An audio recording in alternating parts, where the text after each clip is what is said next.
আসসালামু আলাইকুম। আসলে এই ২০০ টাকা দিয়ে ২ লাখ টাকার হাসি কিনা যায়, এটা ওনাকে না দেখলে কখনোই বুঝতে পারতাম না। ওনার সাথে যখন আমি কথা বলতেছিলাম, আপনারা হয়তো দেখতে পাচ্ছেন, উনি খুব আনন্দের সাথে আমার সাথে কথা বলতেছেন, কথায় কথায় হাসতেছেন, বাকি ওনার কথাগুলো শুনে আমিও হাসতেছি। একটা সময় এরকম ওনাকে জিজ্ঞেস করলাম যে, আপনি সকাল থেকে এ পর্যন্ত কত টাকা উঠাইছেন? তখন উনি বলল, খুব বেশি হবে না, ৫০, ৬০, ৭০ টাকা হবে। তো আমি ওনাকে বললাম, আপনি যত টাকা উঠাইছেন আপনাকে ডাবল দিব, চলেন আপনার টাকাগুলো একটু গণি। তখন উনি আমাকে টাকাগুলো বের করে দিচ্ছে। তখন আমি টাকাগুলো একটু গুনলাম। তো গুনে দেখলাম যে খুব বেশি টাকা উনি উঠাইতে পারে নাই। মাত্র সারাদিনে ৬০-৬৫ টাকার মতো উঠাইছে আর কি। তো এত গরম, এত রৌদ্রের ভিতরে মাত্র ৬০-৬৫ টাকা উঠাইছে। তো এইটা দেখার পর আমার অনেক খারাপ লাগলো। তো কী করব, আমার কাছে আর খুব বেশি কিছু ছিল না দেওয়ার মতো।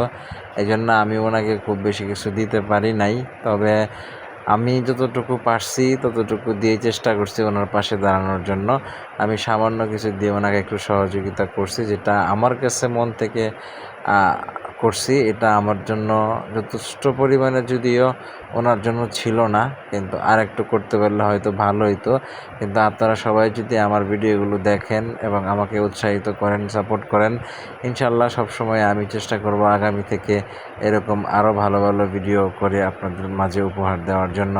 আপনাদের সহযোগিতা, আপনাদের দোয়া, ভালোবাসা আমি সবসময় আশা করতেছি। আপনারা যদি আমাকে সাপোর্ট করেন, আমাকে ভালোবাসা দেন, তাহলে ইনশাআল্লাহ আমি এরকম ভালো ভালো ভিডিও আপনাদেরকে উপহার দিতে পারবো। তো উনি ৬৫ টাকার মতো উঠাইছে। তো টাকাটা একটা সময় ওনাকে আমি দিয়ে দিছি। দিয়ে দেওয়ার পর আমার হাতে ছিল ১০০ টাকা। আমি আরও ১০০ টাকা পকেট থেকে বের করে ওনাকে সামান্য কিছু ২০০ টাকার মতো ওনাকে দিছি। যদিও এটা দিয়ে ওনার খুব বেশি কিছু হবে না, তবে অন্তত সারাদিনে উনি হয়তোবা আর একটু সময় মানুষের কাছে গেলে হয়তোবা আর ২০-৩০ টাকা বা ৫০ টাকায় সর্বোচ্চ উঠাইতে পারতো।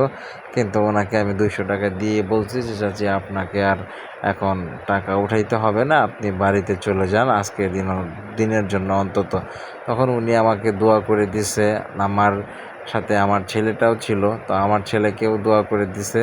তো এইটাই হচ্ছে বড় কথা, যে মানুষকে খুশি করার জন্য খুব বেশি কিছু লাগে না। ভিডিওটা সবাই একটু শেয়ার করবেন, সবসময় আমার পাশে থাকবেন ইনশাআল্লাহ।